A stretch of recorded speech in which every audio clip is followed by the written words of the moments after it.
What's going on, guys? It's Mike Gray. Welcome to the channel.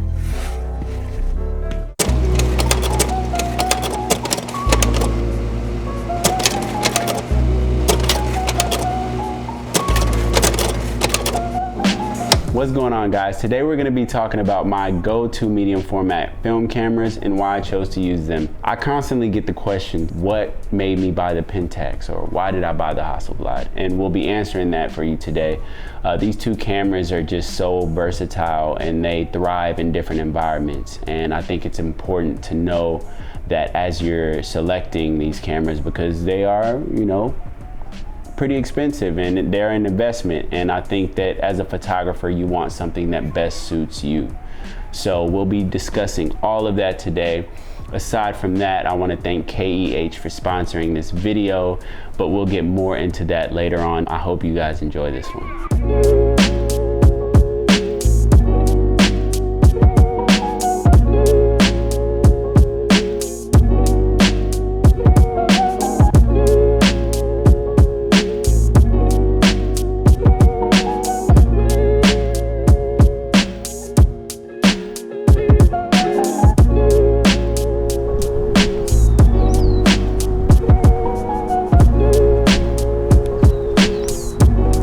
What's up, y'all? We are outside with the Pentax 6.7, my favorite camera, my go-to camera.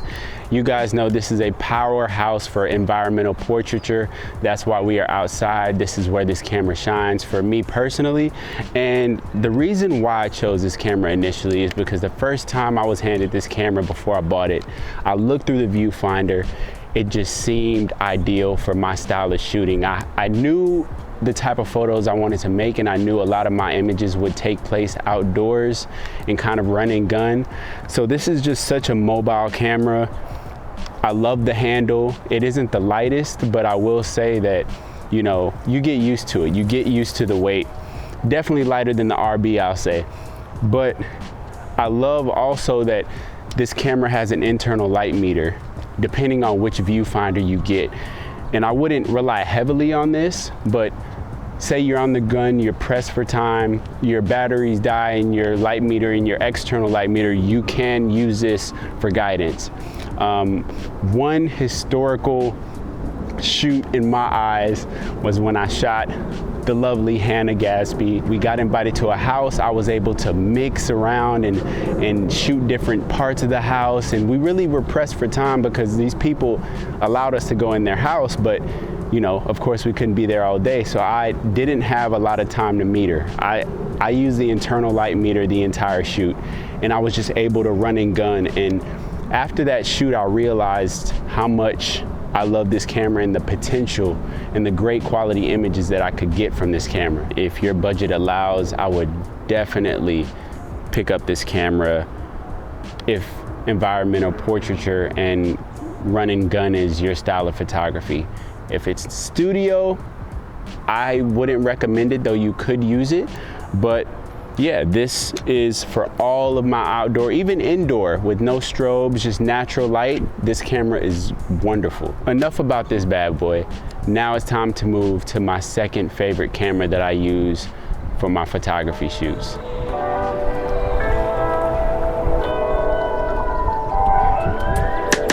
As you guys can see, we are in a studio right now. We've got the Hasselblad 500, and this is where this camera shines. It is a studio powerhouse, and it is quite a beautiful camera. Great camera in hands. If you plan to get this camera, I'd recommend that you get it mint on KEH, which, come on, y'all gotta go to KEH.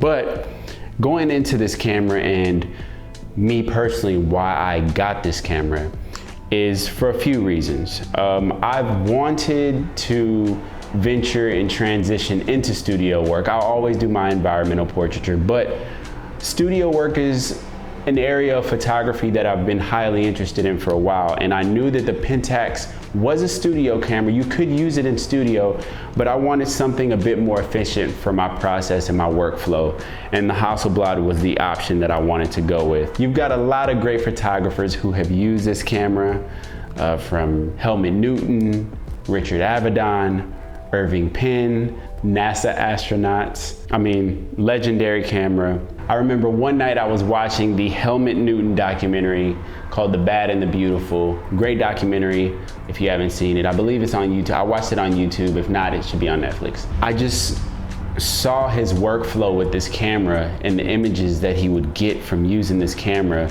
I was just taken back. I think the first minute, Helmut Newton is on top of the chateau in Hollywood on Sunset, and he's photographing this model, and just, he was so intense with the direction and getting exactly what he wanted. And when I heard that shutter sound and they transitioned to a different scene, it's funny, I called my mentor and I said, I'm buying this camera. I fell in love with this camera at that moment. And this 6.6 camera is something that I'd recommend to anybody who wants to shoot in square format if you can afford this, because, you know, the vintage lens quality on this, everything, you know, the prism finder, it's just an experience. And I had a similar camera to this when I first started photography, which was the Mamiya RB67, which is a great studio camera as well, and a lot of people use it. And, you know, like I said, each camera is for each photographer. You know, it wasn't for me. This kind of simplified the workflow for me. The Mamiya RB was a bit too heavy, and I would take it outside in the field and it was just slowing down my process. And I can't lie, I wasn't the best with the film winder in the back. I would always shoot double exposures. So this camera won't allow you to do that. It's light, it's small, compact.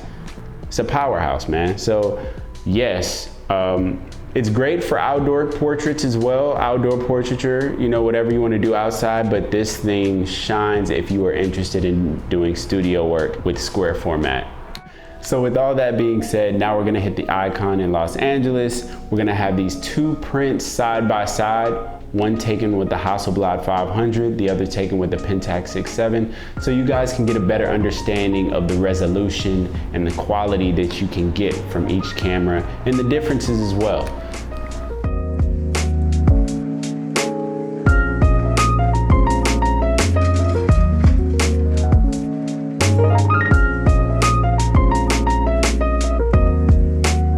All right, so we're here at the Icon. As you guys can see, I have these two prints laid out. They look beautiful, very, very nice.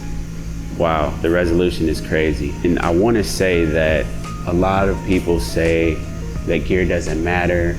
You know, it's not about the camera, it's about the eye, which in a sense that's true. But for certain instances, you do need the quality if you want the results. And for me, doing this for a year, I will say that the gear that I have used has helped me achieve the goals and get the results that I've wanted in my photography. So this is a 6.7 image, which I took on the Pentax 6.7, 6.7 aspect ratio. And I knew that I wanted to use 6.7 because I knew I wanted this to be a wide shot. You have the black Kennedys in the center, which immediately draws your attention to them. But the negative space of the clouds and the sky around and above them, for me, really make the image. And I wouldn't have been able to get that with a 6.6 aspect ratio.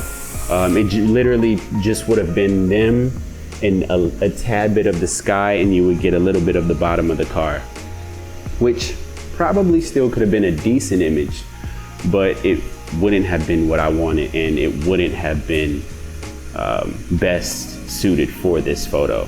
The details are crazy, and I feel like with medium format, it's just a specific resolution and detail that you can see when you have these things blown up.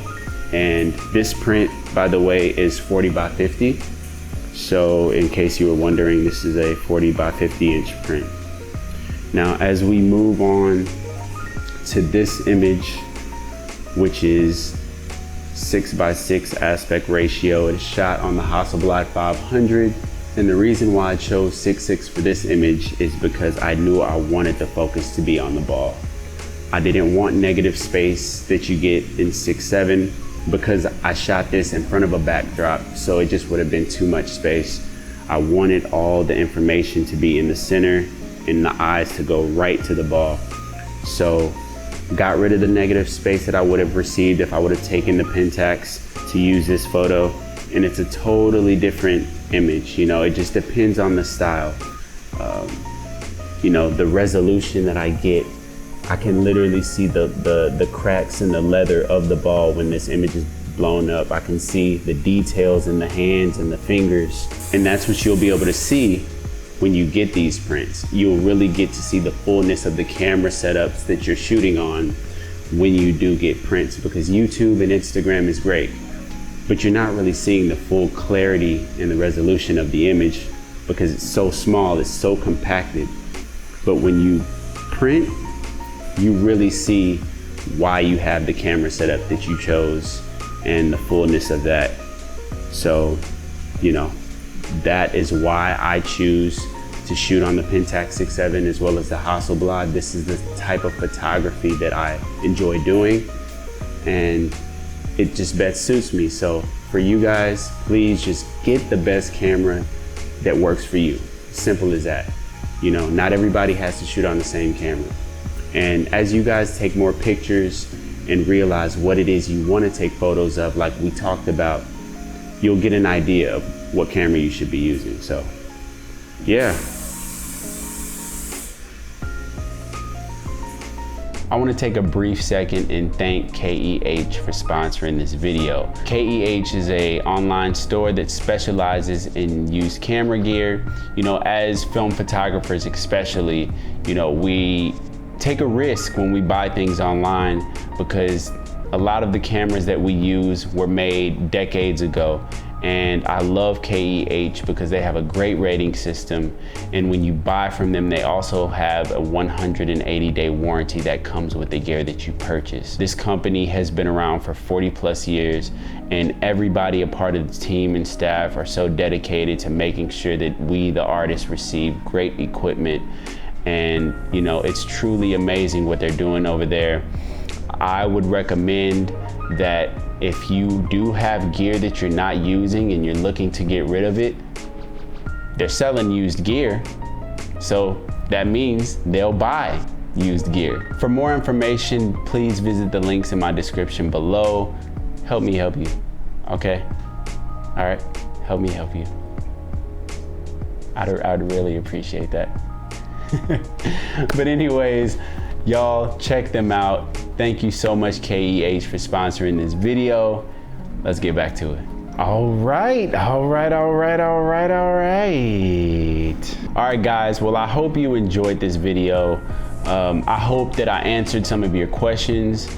You know, I constantly get the questions from you guys of why and what made me buy these cameras. And I know that a lot of you are trying to figure out if you want to go 6.6 or 6.7 with your photography. I hope that this video pushed you guys in the right direction, and I'll see you guys next week.